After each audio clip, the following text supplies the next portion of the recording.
Nora Quarin n'a pas succombé à des actes de violence. Elle n'a pas été violée, son corps ne portait aucune trace de coup. Ce sont les premières conclusions de l'autopsie réalisée hier dans cet hôpital par des légistes malaisiens en présence d'un enquêteur français.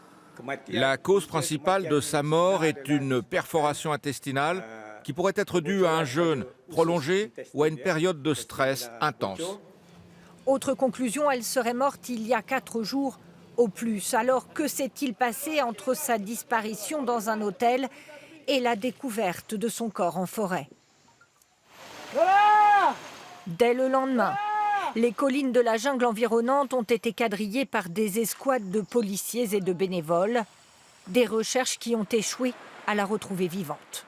Si la mort est, comme il semble dire, de 4-5 jours, ça veut dire que pendant 5 jours, ils ont cherché alors qu'elle était en forêt, ils ne l'ont pas trouvée. Alors que là où ils l'ont trouvée, ils sont passés plusieurs fois. C'est une incohérence. On n'a pas à affaiblir la piste criminelle par ces arguments-là. À l'unisson, la famille de Nora Quarin réfute toujours l'hypothèse d'une fugue de l'adolescente handicapée et craintive.